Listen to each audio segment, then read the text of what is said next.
दोस्तों आइए बात करेंगे इस वीडियो के अंदर कि आने वाले कुछ महीनों के अंदर जो 3 विधानसभा चुनाव होगा, जहां पर एमआईएम अपना उम्मीदवार उतारेगी, जहां पर एमआईएम चुनाव लड़ेगी, क्या वो तीनों विधानसभा चुनाव एमआईएम की किस्मत बदल देगी?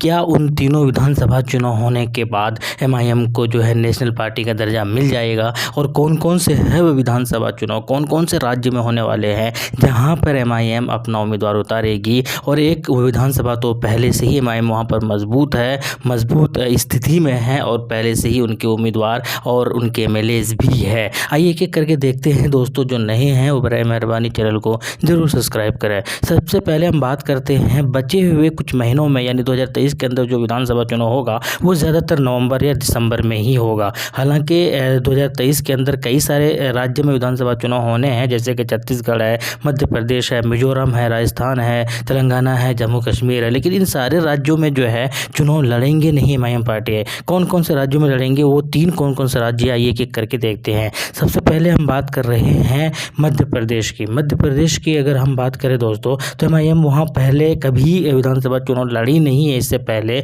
लेकिन इस बार जो चुनाव होगा मध्य प्रदेश के अंदर वो होगा नवंबर के अंदर। और एमआईएम ने इसकी घोषणा भी कर दिया है कि वहाँ पर हम लोग अपना उम्मीदवार उतार रहे हैं और पूरे शिद्दत के साथ चुनाव भी लड़ रहे हैं। हालांकि वहाँ पर निकाय चुनाव जरूर वहाँ पर फाइट किया था एमआईएम पार्टी ने, और वो उस निकाय चुनाव के अंदर जो है 2022 के अंदर चुनाव था और 2022 के अंदर 7 पार्षद जो है इनके जीते थे और काफ़ी ज़्यादा सुर्खियाँ भी बटोरी थी कि 7 पहली बार चुनाव लड़ी थी एमआईएम पार्टी मध्य प्रदेश के अंदर और 7 सीटों पर जीत भी हासिल किया था निकाय चुनाव के अंदर। इसके वजह से काफ़ी ज़्यादा लोगों की तरफ से सराहना भी हुआ था और उम्मीद यही बताई जा रही थी कि आने वाले जब विधानसभा चुनाव होगा जो कि नवंबर में होगा 2023 के अंदर, तो काफ़ी ज़्यादा जो है अच्छा रिज़ल्ट आपको देखने को मिल सकता है। लेकिन अब ये देखना है कि जब आने वाले वक्त में क्या सिचुएशन रहता है, किस तरीके से इनकी जीत होती है, ये आने वाले वक्त में ही पता चलेगा जब चुनाव लड़ेंगे और किसके साथ गठबंधन करेंगे।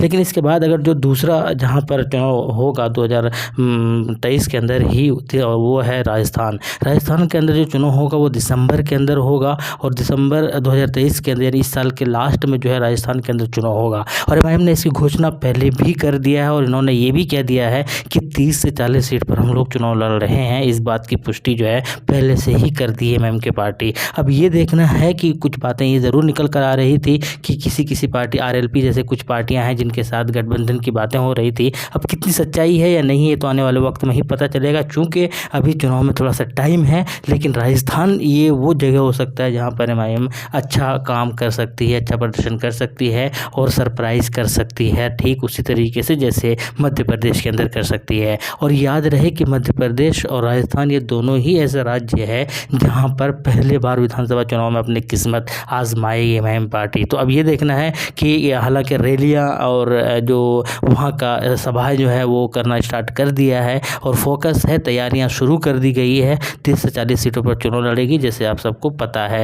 लेकिन इसके अलावा सबसे इम्पोर्टेंट जो जहाँ पर जिस राज्य में चुनाव होगा इस साल वो है तेलंगाना। तेलंगाना के अंदर भी जो है 2023 दिसंबर के अंदर ही चुनाव होगा। राजस्थान और तेलंगाना का चुनाव एक साथ ही होगा और अब ये देखना है कि डेट साथ होगा या नहीं होगा, या उम्मीद तो यही है कि एक ही तारीख पर जो है चुनाव होगा, जैसे कि कई राज्यों में देखने को मिल चुका है पहले भी। लेकिन हम बात करेंगे एमआईएम पार्टी की, तो तेलंगाना के अंदर जो है इस बार जो है 50 सीटों पर चुनाव लड़ने की जो है वो प्लानिंग हो रही है, प्लॉटिंग हो रही है। और उम्मीद यही हालांकि एमआईएम की तरफ से घोषणा हो चुका है कि हम पहले से ज़्यादा सीटों पर चुनाव लड़ेंगे। अभी तक कुछ हालांकि चर्चाएं जरूर चल रही थी कि 50 सीटों को लेकर ही ये लोग रणनीति बना रहे हैं। अब ये देखना है कि वो 50 सीटों पर ही लड़ेंगे या उससे ज़्यादा सीटों पर लड़ेंगे, ये या उससे कम सीटों पर लड़ेंगे। ये तो चुनाव के वक्त जैसा सिचुएशन बनता है, जैसा समीकरण बनता है उसी हिसाब से लड़ेंगे। लेकिन इन्होंने साफ कर दिया, खास करके अकबरुद्दीन ओवैसी साहब ने ये साफ कर दिया है कि हम जो है ज़्यादा सीटों पर चुनाव लड़ेंगे और 15 सीटों पर जो है हमारे उम्मीदवार जीतते हुए नजर आ रहे हैं।